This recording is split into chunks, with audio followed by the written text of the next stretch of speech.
வணக்கம். குண்டூர் ஸ்டைல்ல கோங்கரா தொக்கு எப்படி பண்றதுன்னு பார்க்கலாங்க.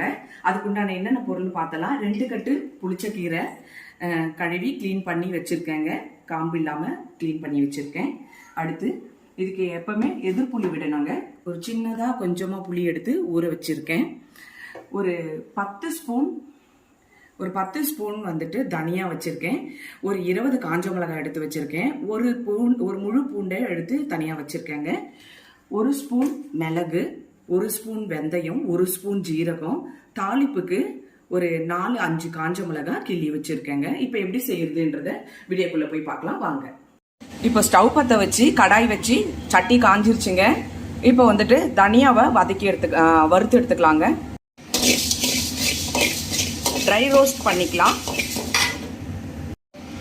அடுத்து வெந்தயம், மிளகு, சீரகம் இதை எல்லாத்தையும் ஒன்றா போட்டு ட்ரை ரோஸ்ட் பண்ணிக்கலாங்க. அவ்வளோதான், நல்லா பொரிஞ்சிருச்சுங்க. இப்போ இதை அடுத்த பாத்திரத்துக்கு மாற்றிக்கலாம். இப்போது கொஞ்சமாக நல்லெண்ணெய் சேர்த்துக்கலாங்க. எண்ணெய் காஞ்சிருச்சு. இப்போது நம்ம எடுத்து வச்சுருந்த காஞ்ச மிளகாவையும் பூண்டையும் கொஞ்சமாக எண்ணெயில் வறுத்து எடுத்துக்கலாங்க.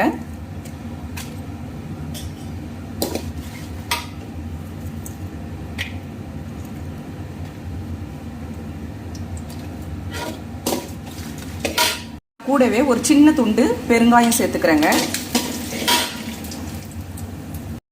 அவ்வளோதான், வதங்கிருச்சு.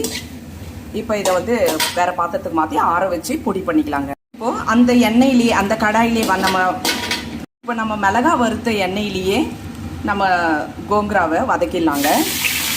அந்த எண்ணெயே போதுமானது. இது நல்லா சுருண்டு வரட்டுங்க.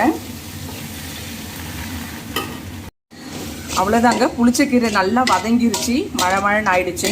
இப்போ இதை ஆற வச்சு பொடி பண்ணிக்கலாம். இப்போது இது ஆறின எல்லாத்தையும் மிக்சி ஜாரில் போட்டுக்கிட்டேங்க. இதெல்லாம் பொடி பண்ணிக்கலாம். கூடவே கொஞ்சமாக கல் உப்பு சேர்த்துக்கிறேங்க. பவுடர் பண்ணியாச்சு. இப்போ இதில் புளியையும் கோங்கராவையும் சேர்த்துக்கலாங்க.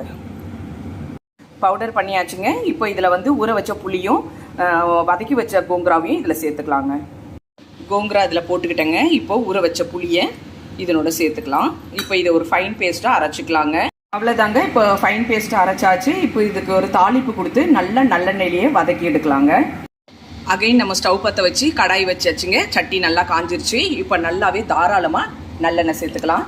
நம்ம எவ்வளோ நல்லெண்ணெய் சேர்த்துக்கிறோமோ அந்த அளவுக்கு கெட்டு போகாதுங்க, ரொம்ப நாளைக்கு வரும். ஸோ நான் செக்கு நல்லெண்ணெய் தாங்க வாங்கிட்டு வந்திருக்கேன். நிறையவே சேர்த்துக்கிறேன். இப்போ நல்லா எண்ணெய் காஞ்சிருச்சுங்க.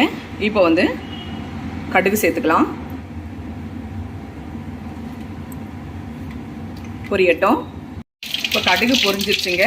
இப்போது ஆல்ரெடி எடுத்து வச்ச காஞ்ச மிளகாவையும் கிள்ளி வச்ச காஞ்ச மிளகாவையும் ஒரு 2 கொத்து கருவேப்பிலையும் நான் இதில் சேர்த்துக்கிறேங்க. இப்போது அரைச்சி வச்ச தொக்கை சேர்த்துக்கலாங்க. இப்போ இது நல்லா எண்ணெயிலேயே சுருண்டு வரட்டும். இப்போ இதை நல்லா நம்ம கலரி கொடுத்துக்கலாம். இந்த எண்ணெயிலேயே நல்லா வதங்கி வரட்டும்.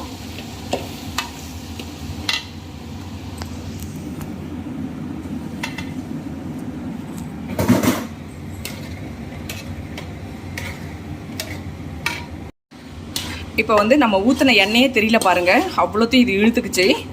இனி இது நல்லா சுருண்டு வரும்போது அகைன் அந்த எண்ணெயை வெளியே கொண்டு வரும். அந்த பதம் வந்ததுக்கப்புறமா இதை நம்ம ஆஃப் பண்ணிக்கலாம். அவ்வளோதாங்க, இங்கே பாருங்கள், எண்ணெய் நல்லா பிரிஞ்சு வந்துருச்சு. இதுக்கப்புறம் இதை ஒரு பாத்திரத்தில் நம்ம மாற்றி ஆற வச்சுக்கலாம்.